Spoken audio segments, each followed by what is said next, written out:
may yattaqillaha yaj'al lahu makhraja wa yarzuqhu min haitsu la. Siapa yang mampu meningkatkan takwanya kepada Allah, salatnya meningkat dari yang fardu tambah sunnah, amalan hartanya meningkat dari zakat tambah infak, amalan Qur'annya meningkat dari sekedar baca mulai kemudian tilawah atau mulai menghafalkannya, amalan puasanya meningkat dari Ramadan mencari sunnah-sunnahnya, tingkatkan. Maka pengertian persamaannya ya ja'al lahu makhraja, semakin meningkat takwanya, semakin aku tuntaskan semua persoalan kehidupan. Ini Bapak Ibu kayaknya nggak dapat masalah, padahal Anda tuh mengalami masalah sebetulnya. Cuman masalahnya sebelum dialami diringankan oleh Allah sehingga seakan-akan tak terasa. Ada yang langsung masalah dihadapkan di depannya, tapi diberikan ketenangan dalam jiwanya sehingga perasaannya nikmat saja. Padahal sebelumnya tidak begitu. Macet, sebelumnya menghujat, kadang mencela, klakson nggak berhenti, ya, bikin status juga, langsung kasih komen negatif, ya. Jakarta kesini banjir, siapa gubernurnya? Misalnya. Apa solusinya? Ini begini, ini begitu. Apa solusinya? Apa ketenangan yang kita dapatkan? Tapi ada orang yang ketika dapat macet tiba-tiba, Allahu Akbar, dia cuma klik dengan satu tombol, klik keluar murotal. Alhamdulillah ya Allah, engkau kasih macet. Kalau enggak macet seperti ini, bagaimana aku kemudian mendekat kepadamu dengan mendengar murotal ini? Ternyata ketika macetnya 15 menit, hafal ayat 3 ayat. Selalu ada hikmah dalam kehidupan. Sedang zikir, ada yang berdoa, itulah yang dimaksudkan. Dientaskan persoalan, diberikan ketenangan, dan dipahamkan tentang nikmat yang diberikan. Ada orang yang minta dulu. Nah nanti orang soleh ini, solihin, itu diantara mereka bertawasul dengan amal solehnya. Ada yang sering bersolawat, tawasul dengan salawatnya. Ada yang sering infak, tawasul dengan infaknya. Bukankah kita pernah mendengar kisah yang sangat viral? Padahal masa itu belum ada media sosial, tapi sampai kekinian sekarang. Kisah ini terjadi sangat lampau, sampai sekarang lewat 15 abad masih viral dibukukan. Perhatikan, kalau kita ikhlas, maka semua kisah kebaikan kita akan diangkat sampai di masa yang tidak batas, sampai terjadi hari kiamat kembali kepada Allah Subhanahu wa taala. Walaupun komunikasi alatnya tidak lengkap. Pernah dengar kisah 3 orang yang sedang berjalan, kemudian tiba-tiba ada hujan, berlindung masuk ke sebuah gua. Begitu masuk di dalam gua itu, kisahnya sangat populer sekali, sampai ada di Sahih Al-Bukhari sampai sekarang sering dikisahkan. 3 orang laki-laki sedang berjalan beraktivitas, tiba-tiba datang hujan deras, berlindung masuk ke dalam sebuah gua. Ketika duduk di gua itu, tanpa sadar batu dari atas menggelinding menutup ke dalam muka pintu gua itu. Push, saking padatnya tidak meninggalkan celah yang cukup untuk mereka keluar. Akhirnya setelah reda, berusaha untuk mendorong. 3 orang nggak sanggup. 1 lemas, yang 2 dorong makin nggak sanggup. 1 lebih lemas, 1 orang dorong, ya sama betul-betul nggak sanggup. 3 aja nggak sanggup, 1 pengen dorong, nggak bisa. Akhirnya yang paham rumus ini, dari 3 orang itu mulai berkata kepada teman yang 2, ini mustahil kita bisa kemudian tuntaskan kecuali kita bertawasul dengan amal soleh yang pernah kita kumpulkan dalam hidup. Jika kita sudah merasa tak mampu sebagai makhluk, maka ini tanda dari Allah untuk meminta kepada Khalik. Dan disinilah kita disadarkan oleh Allah pentingnya amal soleh. Maka kalau kita sudah merasa amal soleh kita bermanfaat, bahkan bisa dipakai dalam doa, nanti akan semakin semangat amal solehnya. Itu rumus Pak Bu. Di sekarang banyak orang itu tidak mengerti kenapa mesti beramal soleh. Karena itu ketika diminta beramal, malas. Maghrib sudah sholat, begitu isya adzan, Allahu Akbar, Allahu Akbar. Ayo isya, kok cepat amat, barusan udah maghrib sekarang isya lagi. Tapi kalau orang yang mengerti, Allahu Akbar, mudah-mudahan tiap menit sholat. Kita bisa minta. Minta, bukankah dalam sholat itu minta? Ya, Rabbi gfirli warhamni wajburni warfa'ni, permintaan semua. Dalam sujud minta lagi, minta. Selesai. Maka 3 orang itu bermohon dengan amalannya. Yang satu mengatakan, ya Allah, saya punya seorang ibu yang saya baktikan hidup saya untuk melayani beliau. Saya bekerja pulang kemudian tidak pernah saya mengambil sesuatu sebelum ibu saya dulu. Apa yang saya lakukan sebelum tidur, saya kemudian siapkan susu untuknya saat bangun, kemudian saya berikan terlebih dahulu. Saya tidak pernah menyentuh makanan sebelum ibu saya terlebih dahulu menyentuhnya. 1 kali saya datang, ya Allah, mendapati beliau sudah tertidur. Maka saya tidak berani menyentuh kemudian makanan itu. Dan saya punya kebiasaan ketika bangun, saya siapkan air susu. Ya, saya bayangkan ibu memberikan ASI kepada saya, maka sekarang saatnya saya memberikan susu kepadanya. Kemudian saya tunggu di sampingnya, saya sampai ibu saya tertidur sampai bangun. Ketika dia bangun, saya tidak pernah terangkan kepadanya bahwa saya memegang nampan itu dari sejak malam sampai dia bangun. Kemudian saya tuangkan, saya minumkan kepada beliau, setelah beliau menyentuh baru saya makan. Kalau ini menjadi amal soleh yang pernah saya kerjakan, ya Allah, dan Engkau ridha dengannya, mohon bebaskan kami dari kungkungan batu ini. Yang tadinya tidak bergerak, begitu didorong bergeser. Mau keluar masih susah. Ya, ini pertanda dari Allah ingin mendengar semua amalan-amalannya supaya adil terdengar keseluruhannya. Kedua, ya Allah, saya pernah mimpin suatu perusahaan. Kalau bahasa kita sekarang, saya pernah punya bisnis, ya Allah. Kemudian ada karyawan saya, tiba kemudian pamit meninggalkan pekerjaan, tapi gajinya belum saya berikan. Lantas saya simpan gaji itu, dia tak kunjung datang.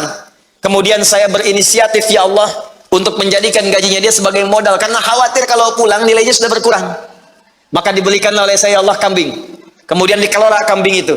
Sampai bertahun-tahun datang, kambingnya sudah penuh, ya Allah, dengan berbagai kandang. Ternak sudah banyak. Selapangan sudah kumpul. Begitu dia datang, saya berikan kepadanya semuanya itu, dia mengatakan, kamu bercanda ya? Gaji saya kan cuma 1 juta, kenapa dibalikin tiba-tiba ada 1000 kambing? Orang ini mengatakan, kamu bercanda? Kata orang tadi, tidak, saya tidak bercanda, tapi ini hak kamu yang saya kembalikan. Dikisahkan kisahnya. Saya belikan kambing, saya jaga dengan rawat dengan baik. Lantas dia mengambil semua kambing itu, ya Allah, tanpa memberikan kepada aku sedikit pun. Mau kasih ya, pergi, gitu kan? Masya Allah. Ya gitu, kalau Baduy itu unik gitu ya. Bukan yang di sini, Arab maksudnya. Ya. Unik gitu. Jadi lugu, polos, berangkat. Ya. Apa yang terjadi? Maka aku pun, ya Allah, menerima. Dengan berharap ridhomu saja tanpa meminta imbalan sedikit pun darinya. Dia pergi meninggalkanku, aku mengharap ridho darimu. Maka aku bermohon kepadamu, ya Rabb, kalau dengan itu kemudian engkau ridha, maka bebaskan kami dari kungkungan batu ini. Didorong, geser lagi. Perhatikan bagian yang ketiga ini. Ini tidak mudah karena termasuk bagian dari dosa besar. Meninggalkan dosa besar mendatangkan anugerah yang berlimpah tanpa batas. Ya Allah, dulu aku seorang rentenir. Wah, banyak sekarang nih. Ya, yang benjol-benjol, yang catat-catat tuh. Dulu aku seorang rentenir. Ya. Kemudian, ya Allah, aku pinjamkan kepada orang-orang untuk mengambil bunga yang berlipat dan lebih banyak. Tapi aku mencintai seorang putri dari pamanku. Setiap aku lamar, dia selalu menolak. Putrinya itu orang soleh, Pak. Bu, baik. Makanya di Quran jelas, orang soleh nggak akan dipertemukan dengan yang kurang baik. Tapi jangan pesimis dulu. Caranya, jadi orang baik dulu. Nanti akan diarahkan pada yang baik. Sabar. Datang sendiri nanti. Ya. Maka apa yang terjadi? Satu saat aku punya kesempatan. Karena pamannya ternyata butuh modal, aku pinjamkan.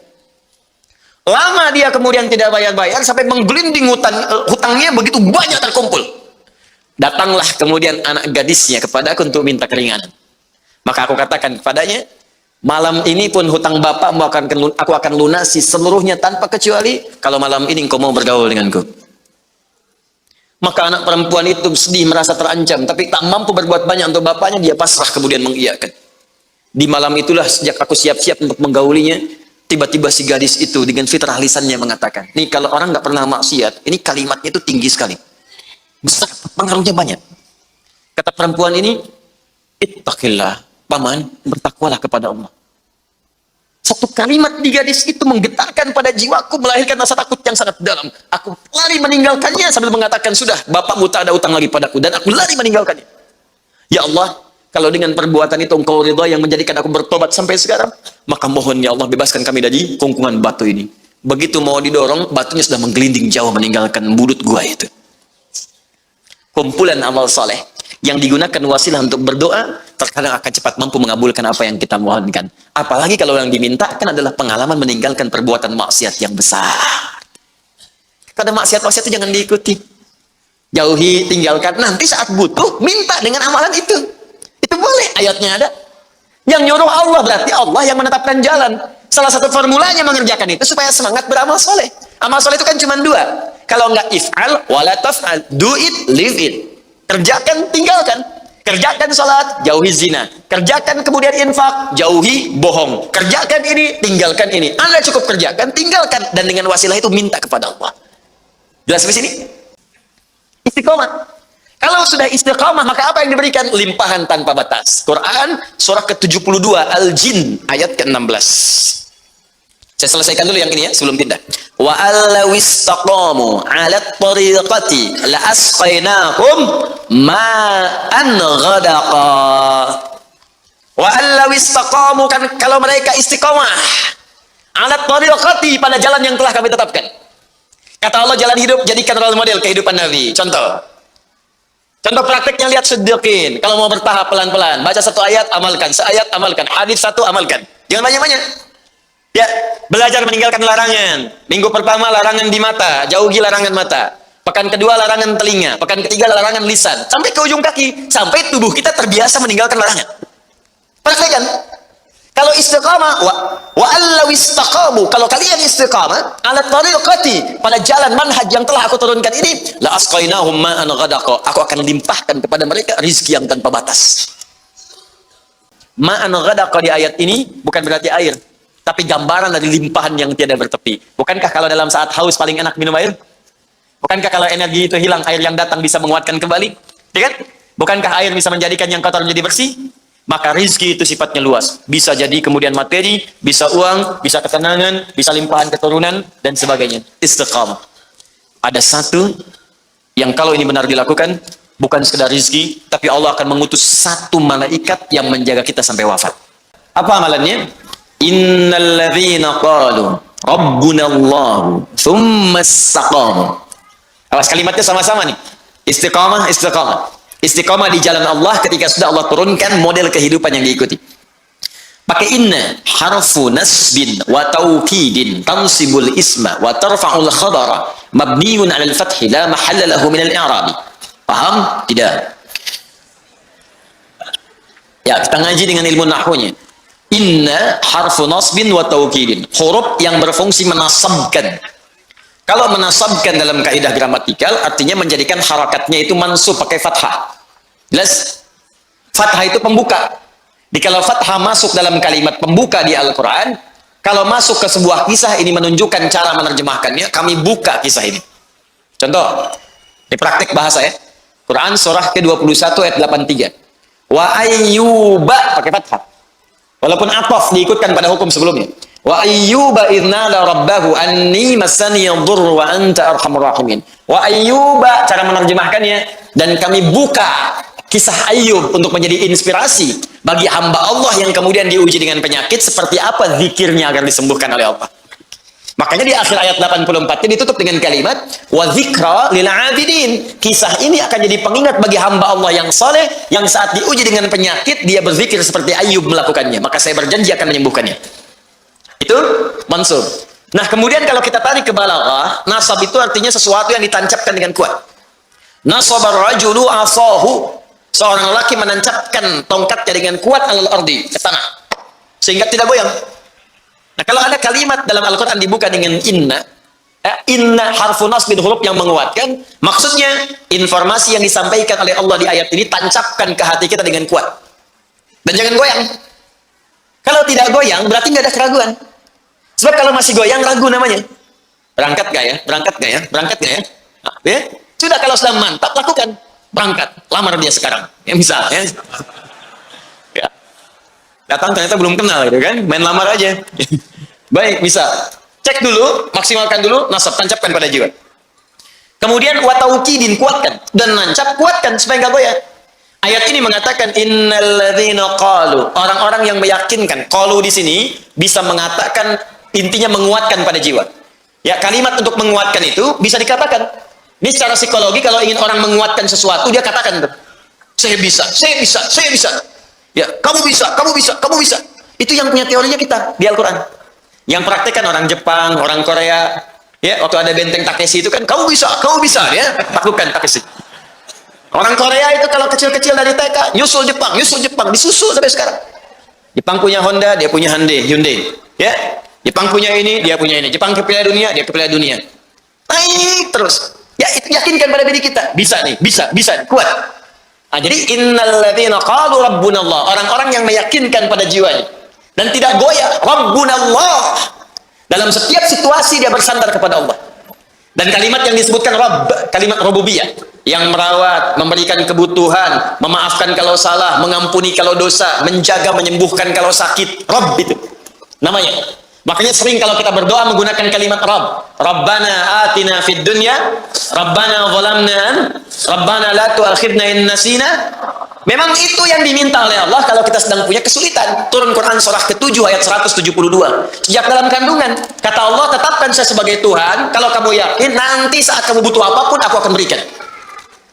Wa idh akhadha rabbuka min bani adama min zuhurihim dzurriyyatahum wa ashhadahum ala anfusihim alastu bi rabbikum qalu bala syahidna. Rabb, maukah engkau menetapkan aku sebagai Tuhan? Kalau terlahir aku akan berikan segala kebutuhanmu. Sakit aku sembuhkan, salah aku maafkan, dosa aku ampuni. Butuh aku berikan segala yang kamu inginkan. Kalau kamu butuhkan dalam kebaikan, aku akan kabulkan. Rabb. Makanya kita tagih janji Allah saat kita ke bumi, kita punya sesuatu, kita panggil Rabb, Rabb, Rabb, Rabb, Rabb.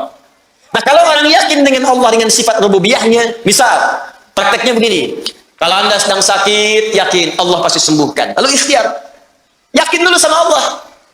Dia ada kalimat-kalimat, ya Allah, kenapa saya yang sakit, ya Allah? Kenapa bukan tetangga saya saja, ya Allah? Kenapa saya yang diuji begini, ya Allah? Kenapa saya harus mengalami ini, ya Allah? Tidak. Hadirkan dalam jiwa, tancapkan, jangan ragu.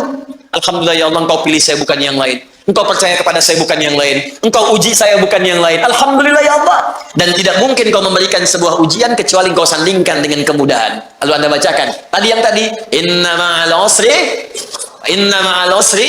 Bacakan itu, lalu minta berdoa kepada Allah. Ya Allah, engkau yang berjanji, engkau yang menepati. Engkau katakan dalam setiap kesulitan pasti ada kemudahan. Dan saya memohon dengan segenap janji dan kemuliaan kau sebutkan dalam Al-Quran. Minta, cepat diberikan. Ya, minta dengan bahasa yang indah. Itu dapat. Nah, itu jarang kita pakai, cuman dibaca, nggak diamalkan. Kalau kita konsisten dengan itu, di pekerjaan kesulitan, pasti Allah mudahkan. Yakin saya. Jadi Allah itu bukan sekedar diucapkan, tapi dihadirkan, diikuti dalam jiwa. Bimbingannya, pedomannya, dirasakan mengawasi kita. Itu kalau orang sudah begitu, semua disandarkan kepada Allah, tawakalnya tinggi, disandingkan dengan ikhtiar yang positif, pertama dia nggak akan kecewa. Nggak ada gelisah dalam jiwanya. Saya tanya begini, Bapak Ibu ta'lim ke sini karena Allah atau karena Ustaz? Ngaku. Allah. Ntar Ustaznya nggak ada, ya.